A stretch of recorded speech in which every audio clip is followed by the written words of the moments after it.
Before I went away for a month, in the last session, I've been speaking about, the fact that we belong to a rich and robust lineage.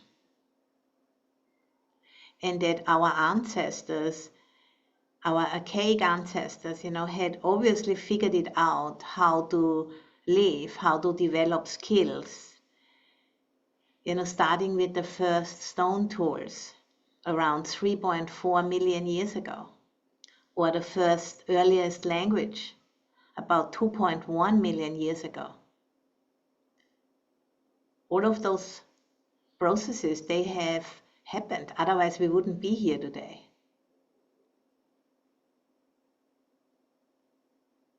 So there is something happening we can remember and attune to consciously again, to intentionally sense into that potential together.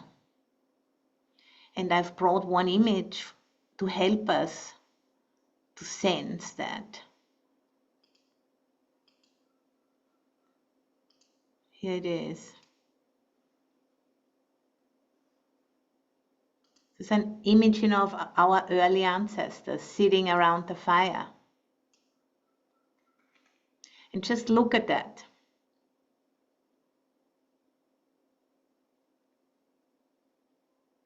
And, tap into that familiarity. Look at the faces of the woman and the girl warming their hands at the fire in the cave somewhere. This deep time ancestral inheritance. And see if you can, if there's a resonance in the body. I can feel something, in my chest, in my heart area, just opening, and there's like a sense of connection there.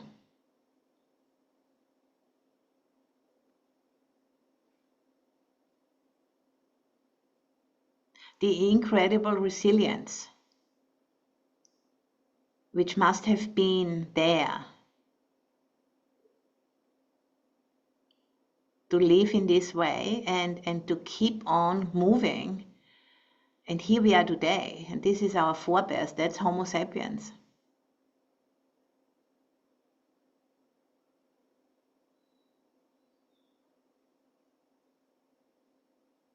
So sensing into that, I find that incredibly energizing actually. Even it's also, it gives me a sense of awe and a sense of, I don't know what to do with that, but we don't have to do anything with it. Just attune to it. And, looking at the details, the shoes of the girl, for example, and the spear or that piece of wood, the flesh is held over the fire.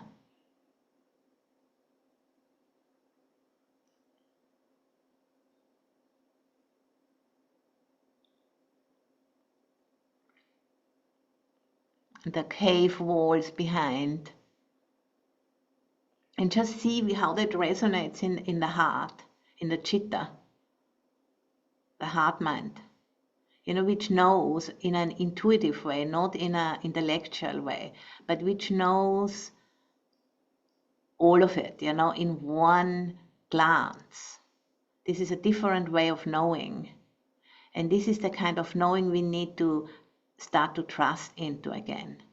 Not just the intellect. The intellect is also important, but the intellect is the servant of this other kind of knowing, where we are actually going, what the intellect is supporting, because we are running and running and running, not knowing where we are going.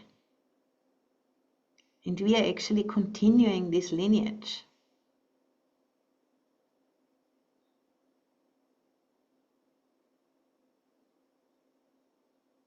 So just allowing that to settle a little bit, like, something got stirred up, like a muddy water in a glass, and then let that mud, let it settle. And what do you find? Not thinking about it, but just sensing into it. I find something like a very quiet joy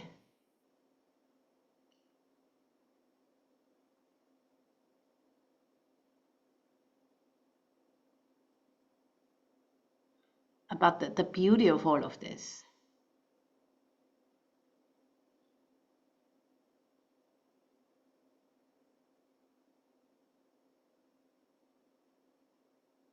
That so many people have tried and not given up, and here we are today.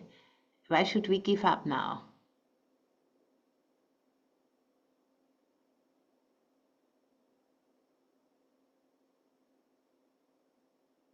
So I'm just gonna now stop the screen share again.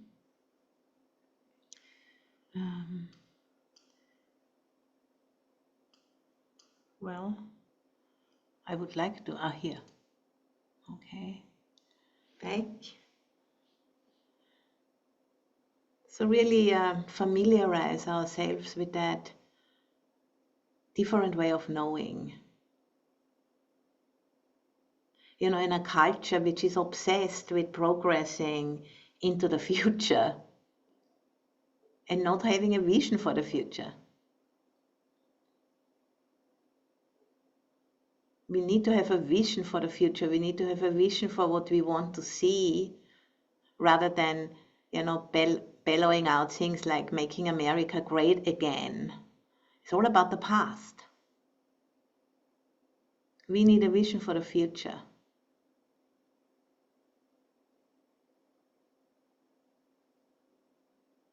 And first of all, we need to remember how we got here in the first place, how that has happened. Because it's going on for such a long time. And it always worked out okay enough, otherwise we wouldn't be here today.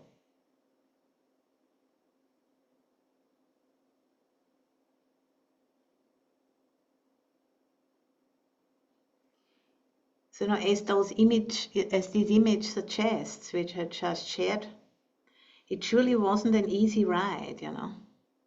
And our archaic ancestors had to draw the capacity to respond to the challenges of survival from the very depths of their being in order to continue.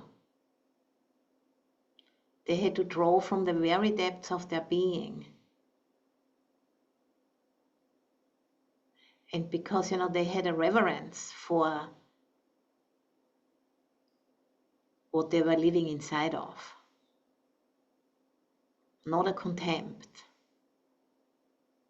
not even the slightest hope that they could dominate the environment. They knew they have to fit in.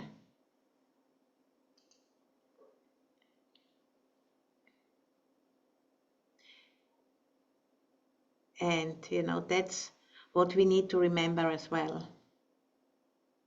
As the sorrow increases and the grief, you know, might be a keynote emotion for the years to come. The grief about what has been lost.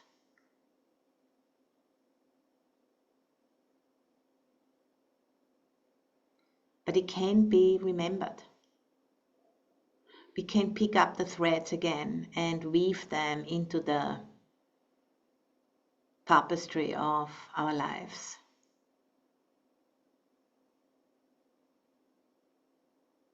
And for that, you know, we have to be willing to meet at these gaping cracks of the old paradigm, which is opening up and inviting us into the darkness in order to transform, because transformation always happens in the darkness. That's how it's done. That's what happens, you know, in the winter time in the earth, when life transforms and falls apart and then gets ready to come out again in the spring. That's what we start to see now. But without the time in the darkness, there is no energy which can come out again. It needs to compost. Something needs to die in order for something else to be born. And I think, that's what we need to do, to reimagine the darkness and remember how many times our human and more than human ancestors had to face the darkness in order to be changed by the darkness, and in order to allow a new set of skills and a new level of consciousness to emerge from the depths of the potential of what life on this planet can be. Without the darkness, it wouldn't happen. And to remember that, and it has happened many times, and now it's happening again. And it's a shock to us because it was relatively peaceful in the Western Hemisphere since I have showed up here, 58. It was all about progress, more, more, more. And now suddenly we run into the wall, and no, it's not gonna last. To really take that in and see that it makes sense, actually. It can't always go on and on and on like that. The planet is not able to carry it. And to remember the sacredness of the darkness and the deep, deep, deep embeddedness in the web of life, which we have forgotten because we were busy, running into the future, buying more stuff, making it all kind of controlling everything, and now, okay, it was a kind of an idea, but it has run out of steam.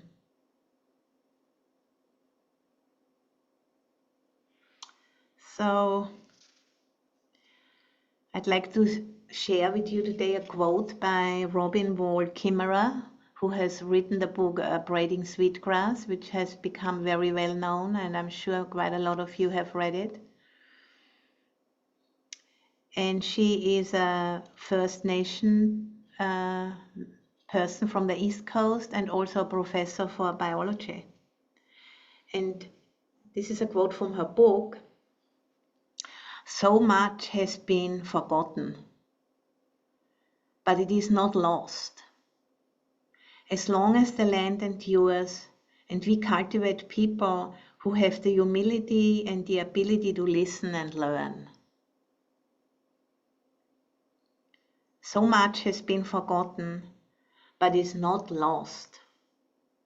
As long as the land endures and we cultivate people who have the humility and the ability to listen and learn." And I really think we belong to this kind of people. We are willing to listen and to learn. That's why we're doing this.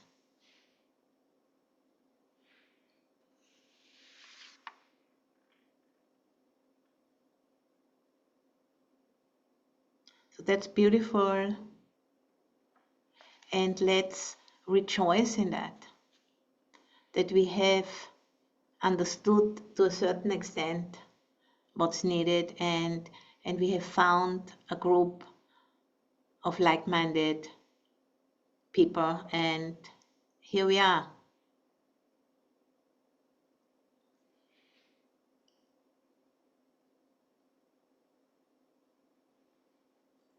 So sensing again into the earth, gravity, the embrace of the earth, the gravitational embrace, which we can sense with the body, because the body has emerged out of the earth.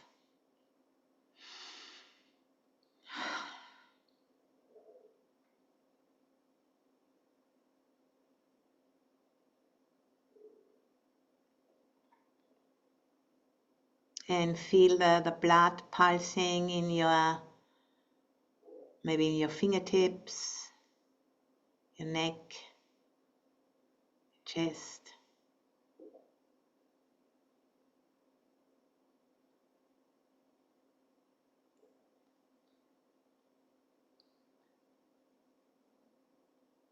And enjoying the cycling, and knowing that this liquid cycle is actually part of the larger water and mineral cycles of your region because of you're drinking that water. They go to the bathroom.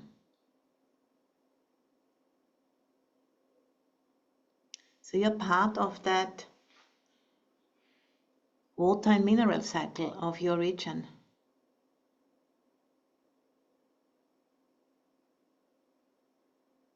Just allowing that thought, to really sink in. It's so beautiful.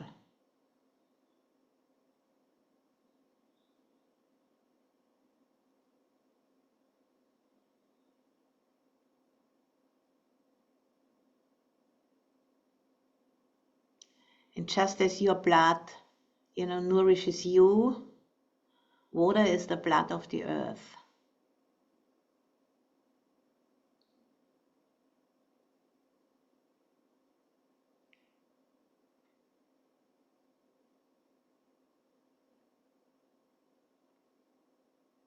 And noticing the breathing gently, following it a little deeper into the body.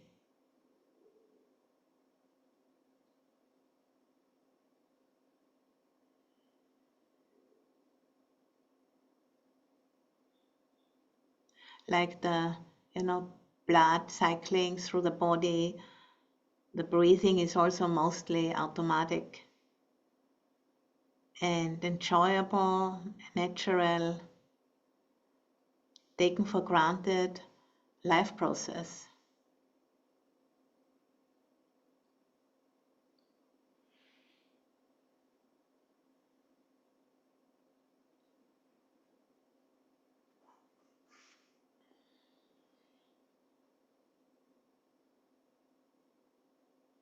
And know that all of the oxygen which you and all animals are taking in this moment is a gift from the plankton and the plants. The plankton in the oceans and the plants in the oceans and on land, giving off by them as they breathe in the carbon dioxide which we and the other animals are breathing out, and in particular our industries, the fossil fuel based culture, releasing much too much of that carbon actually. The plankton and the plants can't handle it. So a lot of it gets stored in the atmosphere, and we call that global warming. It's just too much.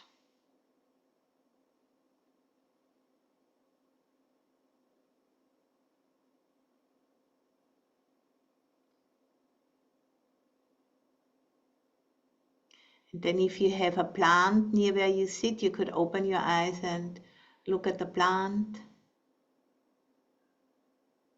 Or maybe you close the window, I can see a tree out there.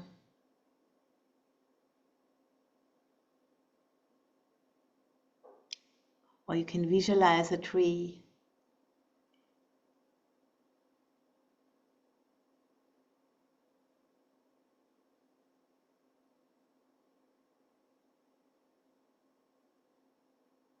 And as water is the earth's blood, so air is the breath of our larger earth body. There were times on this planet when there was no oxygen, and then kind of algae appeared, which started to photosynthesize, and the side product was oxygen.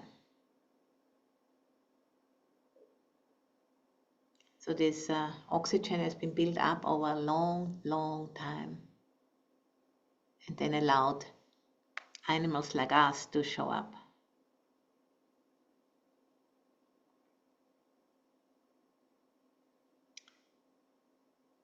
And now, closing the eyes again and feeling our own energy, which, might be rising as our breathing has deepened through the meditation.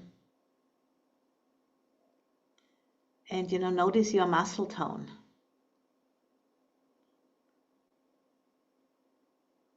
If there's any slight movement or a felt readiness to move in the body, just noticing that.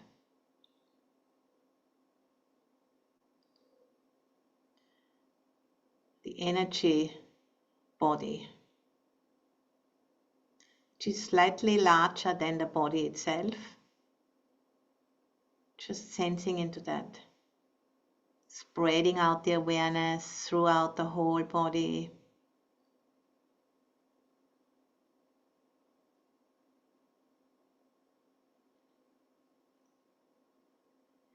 And know and appreciate the source of this energy, which is the sun.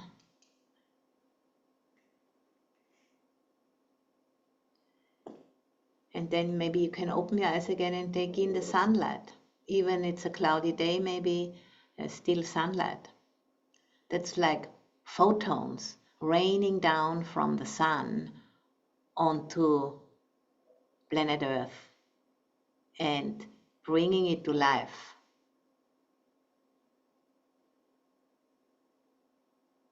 Without the sun, there would be no life here.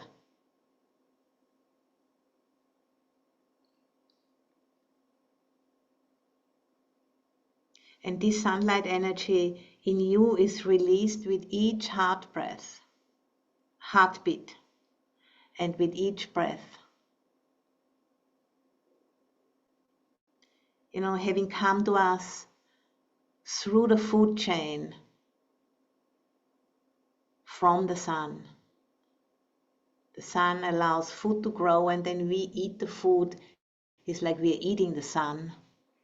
We are eating the photons, which have grown the food, together with the earth, of course. So this is such an amazing process, and to just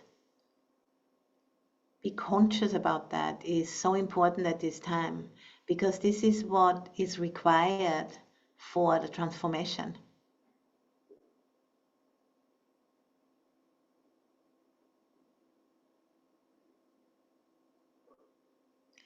So again, maybe closing the eyes and let the breath regulate the body. Knowing, that the plants, this building, this body, and everything else comes from the earth and will return to the earth, as will you and I.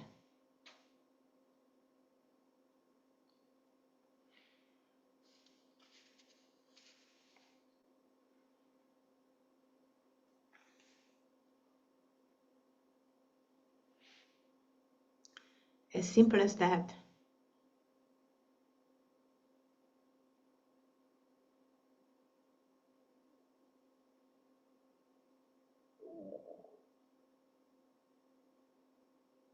And the gravity shows it to us, where we belong. As long as we are here, we belong to this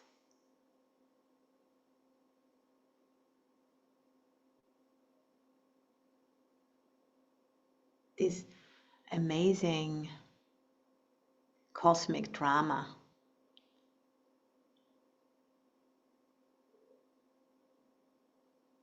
Of incredible beauty and incredible wildness.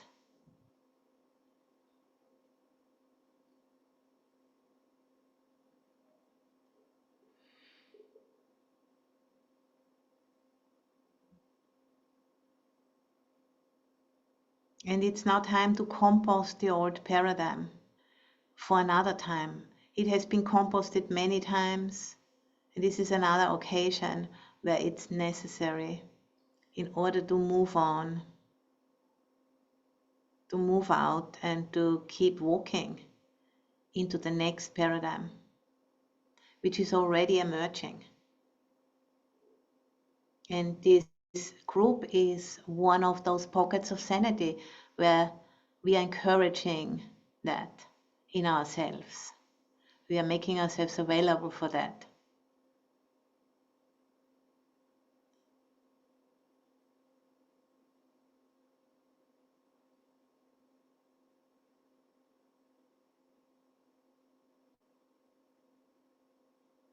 And becoming conscious of this deep embeddedness in the web of life, that we are actually within the earth. The body of the earth goes on many more miles up until it becomes really space. The whole atmosphere, the cloud cover, it's all part of the planet. And we are inside of it.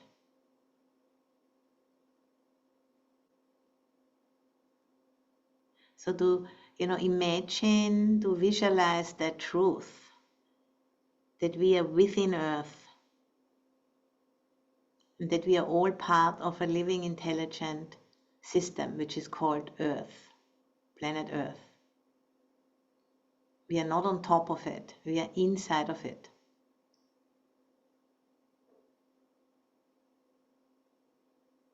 And using skillful imagination to allow that to sink in.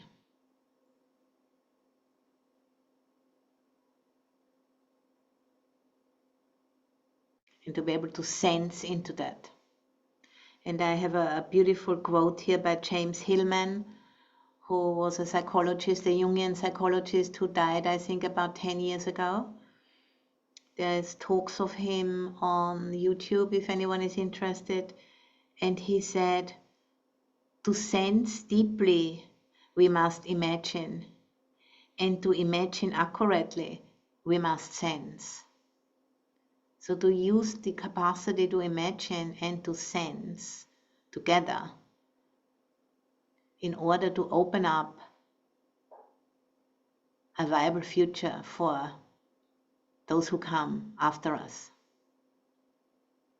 This is what we need to support, I think. A different future. A future in attunement with what is possible. A future in attunement with the limitations of Earth.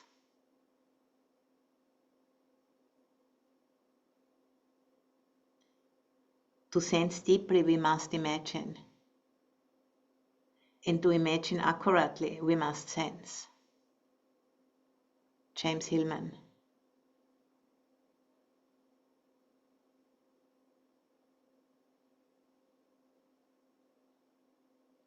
So imagining ourselves within the earth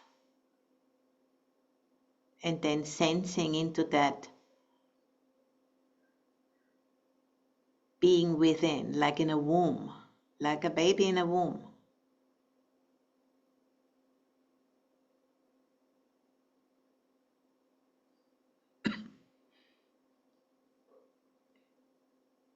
And working in that way has certain psychological repercussions, brings up a vulnerability.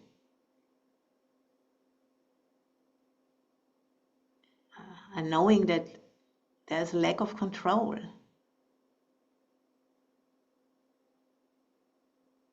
What the culture wanted to achieve, this domination of nature, is totally backfiring. It's not working. There's still people who try to make it happen, but they're ridiculous, really.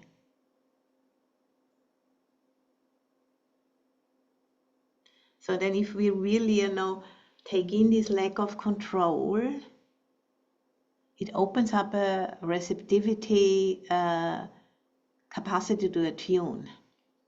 And that's what we want, you know. We want to integrate the lack of control so it activates different capacities which are dormant in our system because of that long lineage of ancestry. That's all in the unconscious, in the body. We need to wake it up again by attending to it and by knocking on these doors, you know, with a lot of love and devotion and commitment for future generations.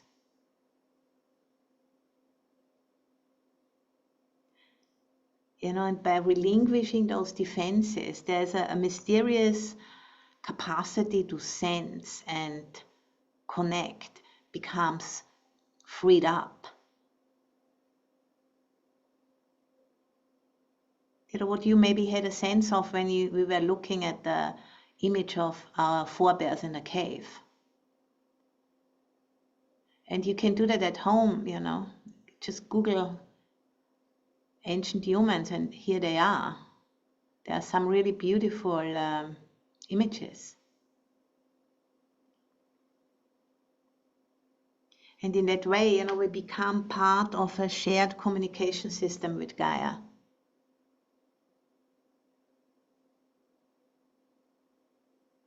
Not just, you know, for the shamans, you know, who live at the edge of the village, but for every one of us.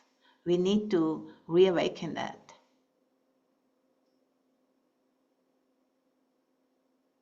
And we can because we have a body and we have a mind. That's part of the deal. Is there's an unconscious and there's an earth body. We have the equipment and we have the Buddha's teaching, you know, to deal with the mind, to still the mind, to sense the body really deeply, sense the energy body, to consciously work with intention, to bow to something.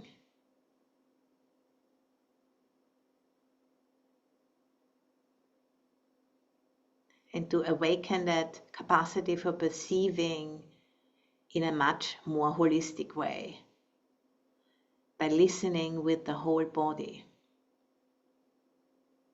So bringing together all of these teachings, you know, the teachings of the earth and the Buddha's teaching together.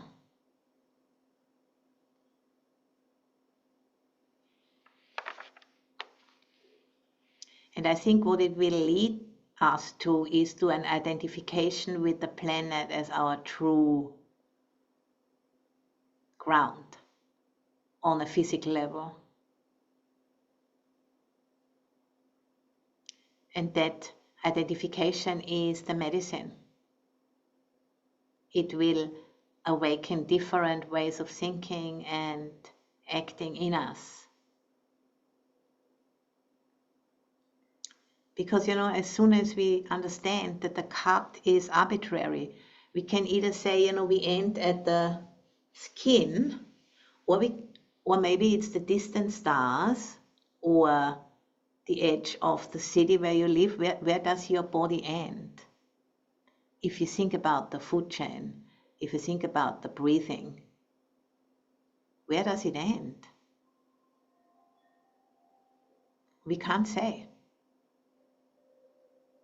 And that, you know, brings up a sense of wow, or sense of wow, I really don't know.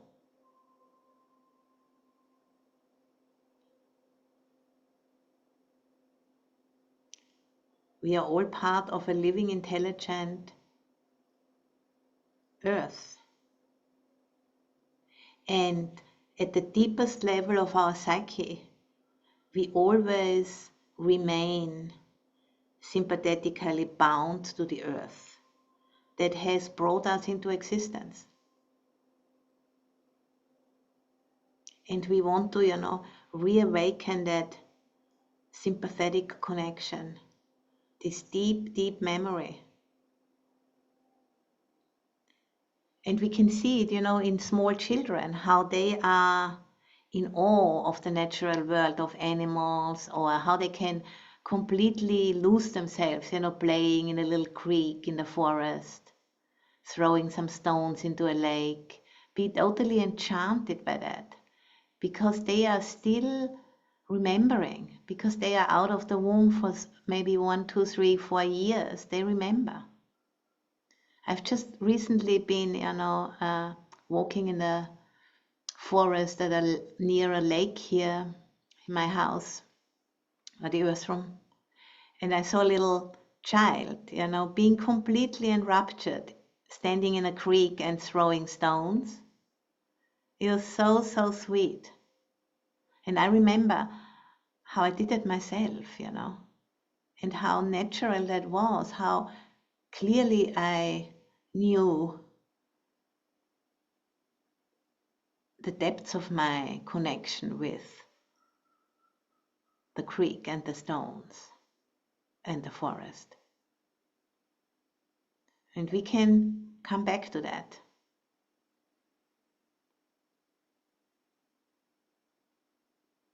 It's a personal empowerment, a feeling congruent with our lives again, being able to make sense. Even there's so much craziness going on, and then, we can attend to that craziness. We have to resist. We have to put our foot down, but we don't need to become it. We do what we can, and then we need to let go and trust the intelligence of the process of the living planet, that it will know what to do, because it has been knowing it for such a long time. Why should it suddenly stop now just because of Trump? That's ridiculous.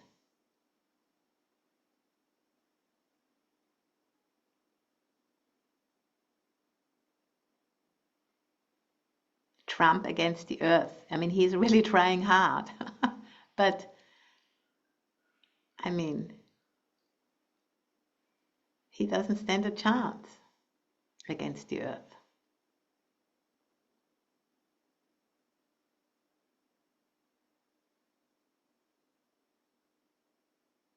And remembering, the Buddha has been touching the earth in the night of his awakening. You have to be fully here in order to be able to leave it behind, to really liberate yourself from all of the greed, hatred, and delusion which gets activated by living here. To be fully here in order to be able to let it all really go.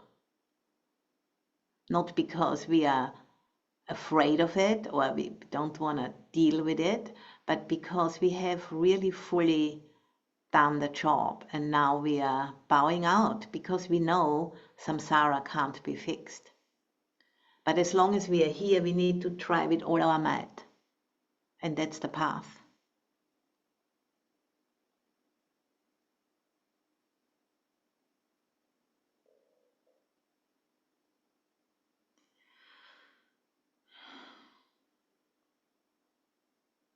And we are all together in it. To do this on one's own would be absolutely much more scary.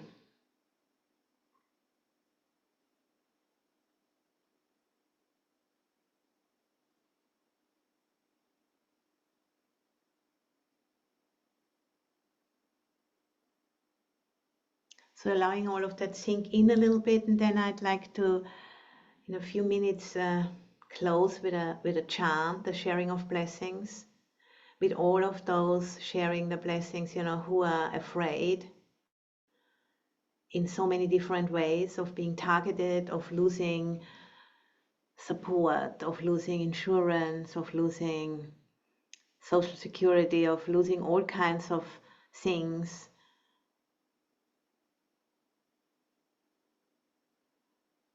Which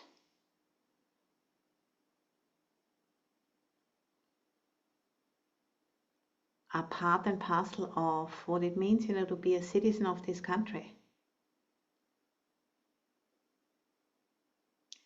And do not give into that fear, because a lot of it is just a strategy to create fear and to create chaos, so that people get triggered and think they have no choice and give up.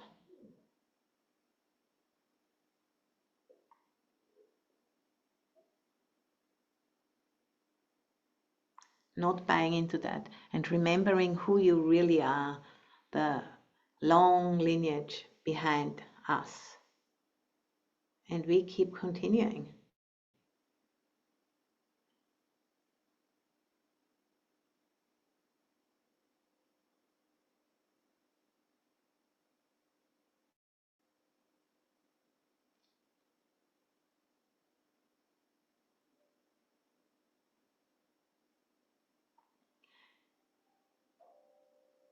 And being devoted to a vision for future generations, to have a place to live, to continue the lineage.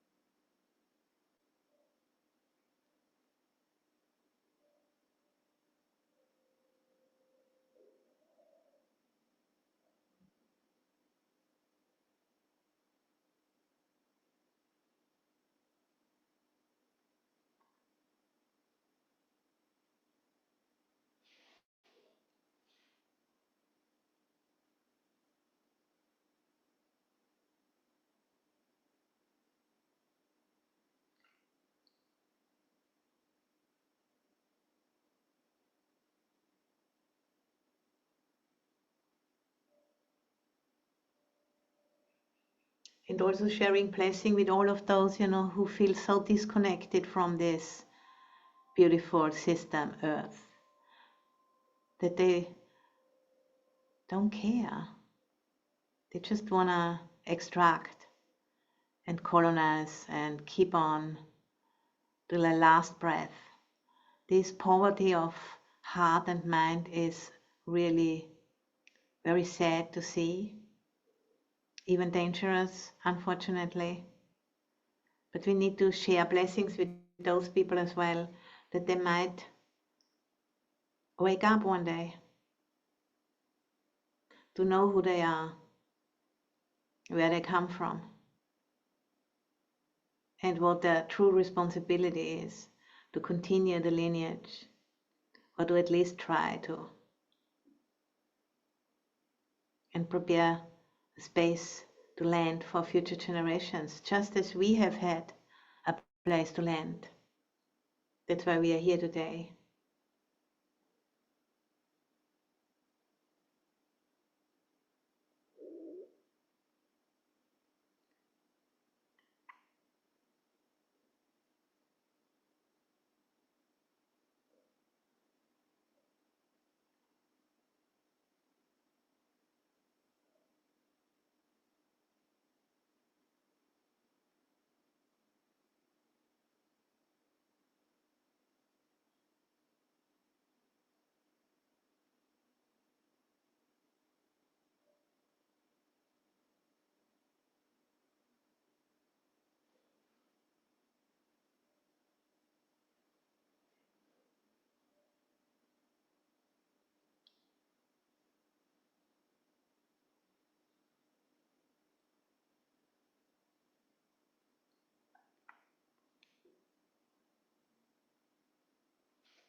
So sharing blessings with all sentient beings in this planet. Imina punya kamena upachaya gunuttara acharyo bakara chamata pita chanyataka suryo chandimaracha gunawanta narapicha brahmamara chainda chalokapala Chatevata momita manusa chamachata verika pichasa pesata sukhi hontu punyani pakatani me sukhanchati vidang tentu kipang papetavo matang imina punya kamena imina Uti sena chakipahang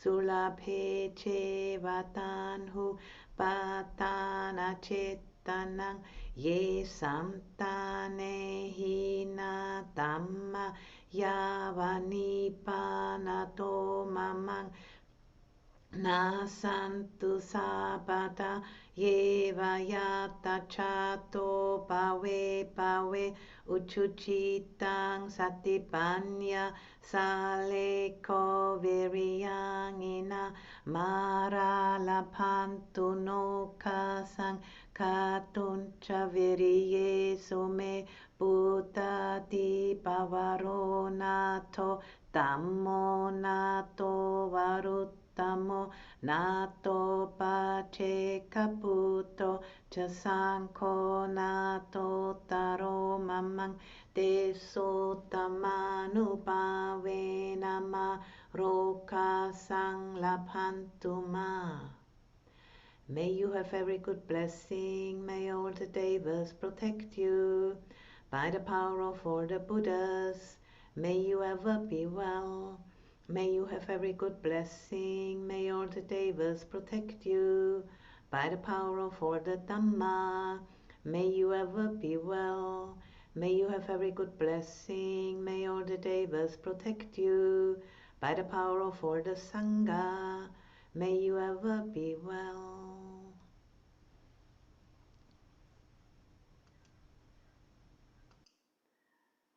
So, gonna ring the bell now.